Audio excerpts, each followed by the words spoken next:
Você conhece o fato de que os caldeus já estavam estabelecidos dentro dos domínios da Babilônia no século 8 antes da Era Comum? Assista o vídeo até o final que você vai entender. Bem-vindas interessadas, bem-vindos interessados. Este é o canal Baú de História. Eu sou o Rogério de Paula. Fala aí, boss, qual é o desafio de hoje? O caldeu que desafiou o Império Assírio. No vídeo de hoje, vamos falar sobre um dos reis mais fascinantes da Babilônia, Merodach-Baladan II, também conhecido como Marduk-Apladina II. Ele foi possivelmente o primeiro rei caldeu a governar a Babilônia, enfrentando o poderoso Império Assírio em duas ocasiões diferentes. Governou a cidade em dois períodos, sendo o primeiro de 722 a 710 antes da Era Comum e depois por um breve período entre 703 a 702 antes da Era Comum, desafiando as ambições de um dos maiores impérios da antiguidade. Após o colapso da Idade do Bronze, a Mesopotâmia entrou em um período de agitação e migrações.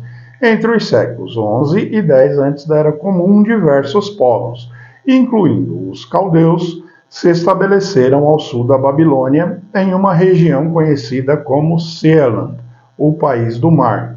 Durante esse período, o Império Assírio começava a consolidar seu poder na região norte da Mesopotâmia, tornando-se a principal potência no período que recebe o nome de Império Neo-Assírio. Os caldeus, como os outros grupos recém-chegados à Mesopotâmia, aproveitaram o vácuo de poder criado pelas instabilidades na região para se estabelecerem. Eles formaram pequenos reinos da Babilônia, esperando por uma oportunidade para desafiar o domínio assírio. Merodach-Baladan II emerge nesse contexto como líder dos caldeus e como uma figura que desafiaria a hegemonia assíria. Merodach-Baladan II conseguiu ascender ao trono da Babilônia em 722 antes da Era Comum, liderando uma aliança que incluía caldeus, elamitas, arameus e até mesmo os israelitas do norte. Naquele ano, ele obteve uma vitória decisiva contra os assírios, que estavam sob o comando de Sargão II, e proclamou-se rei da Babilônia. Ele conseguiu estabelecer sua independência do controle assírio e governou a Babilônia por quase 12 anos.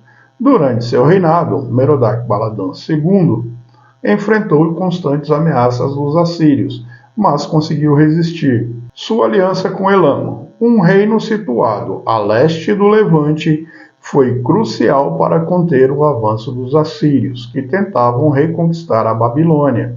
Sob seu governo, a cidade se tornou um centro de resistência ao expansionismo assírio, e Merodach-Baladan II consolidou-se como um dos maiores inimigos do Império Assírio. Ele também buscou alianças com outras potências regionais, incluindo o Reino de Judá.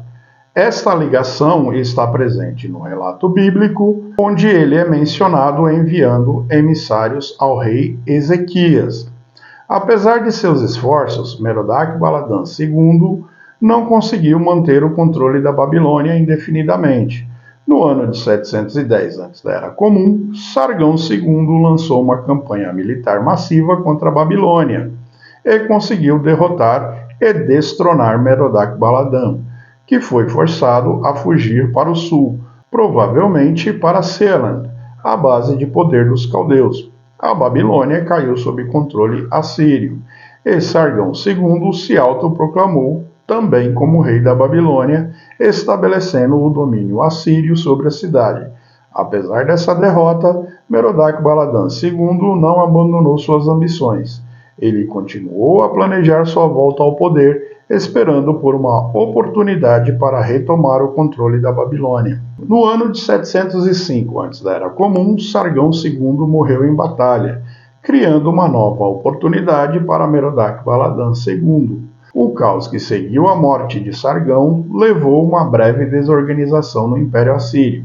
Aproveitando-se dessa situação, Merodach-Baladan II reuniu novamente seus aliados e lançou uma revolta contra os assírios no ano de 703 antes da Era Comum. Ele conseguiu retomar o trono da Babilônia. Contudo, Seu segundo reinado foi ainda mais breve que o primeiro. O novo rei assírio, Senaqueribe, não demorou em reagir.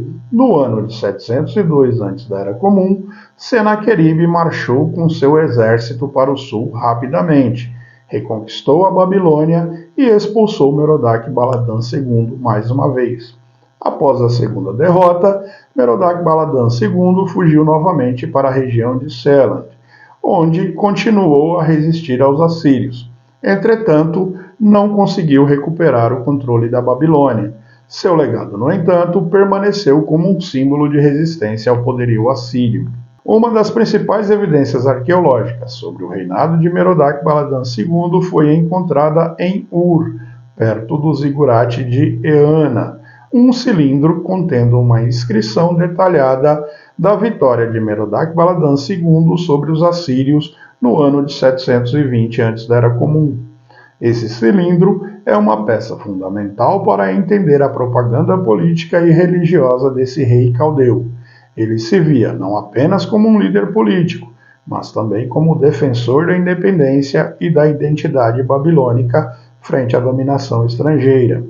O cilindro também faz referência a Marduk, o deus padroeiro da Babilônia, destacando a conexão de Merodach-Baladã II com a religião e sua tentativa de legitimar seu reinado através de seus laços divinos. Merodach-Baladã II foi uma figura central na história da Babilônia durante o final do século VIII antes da Era Comum. Seu primeiro reinado foi marcado por uma década de resistência contra o poder assírio, enquanto seu segundo reinado, embora breve, simbolizou a contínua luta dos caldeus pela independência.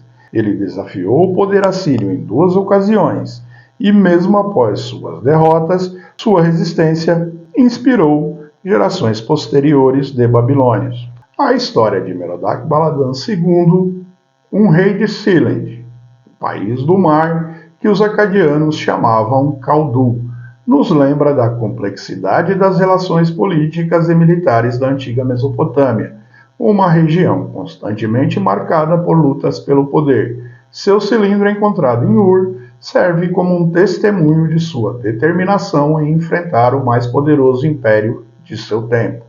Os registros mais completos que eu encontrei foram as obras O Antigo Oriente Próximo, de 3000 a 330 a.C., da arqueóloga britânica Amélie Curt, também Crônicas Assírias e Babilônicas, do assiriólogo canadense Albert Kirk Grayson, e, por fim, Antiga Síria, uma introdução curta da assirióloga austríaca Karen Hedner. Se você assistiu o vídeo até aqui, considere dar o like, se inscrever e seguir a página, porque temos vídeos novos quais dias, boss? Segundas, quartas e sextas.